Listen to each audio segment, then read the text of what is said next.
आज हम बनाने जा रहे हैं चिली ऑयल। एक पैन लेंगे, उसमें ये आधा कप हम वेजिटेबल ऑयल डालेंगे और साथ में ये हमने सूखी लाल मिर्च ली है, 5 मिर्ची ली है। इसकी पीछे से ऐसे डंडी निकाल के उसको ऐसे टुकड़ों में काट लेंगे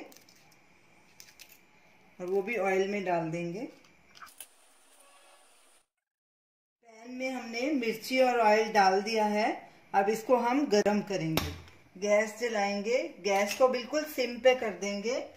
अब इसको लो गैस पे पकाएंगे और इसको तब तक पकाना है जब तक मिर्ची का कलर चेंज नहीं हो जाता। तेल गरम हो रहा है, बीच बीच में इसको हम स्टर करते रहेंगे।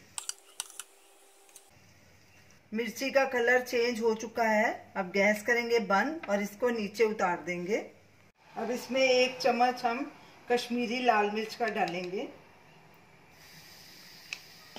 और इसे थोड़ा मिक्स करेंगे और ढक के रख देंगे।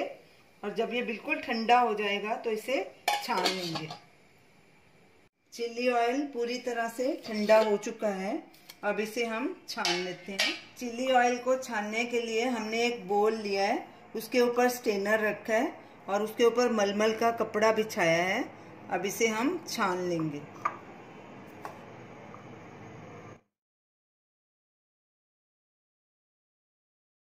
चिली ऑयल को हमने अच्छे से छान लिया है। अब इसे एक एयर टाइट जार में भर लेंगे। हमारा चिली ऑयल तैयार है। इसे आप सूप्स में, सैलेड्स में या ओरिएंटल डिशेस में फ्लेवर के लिए यूज़ कर सकते हैं। तो आप इसे ज़रूर ट्राई कीजिए और हमें अपना फीडबैक दीजिए और हमें बताइए कि आपको ये हमारी रेसिपी कैसी लगी।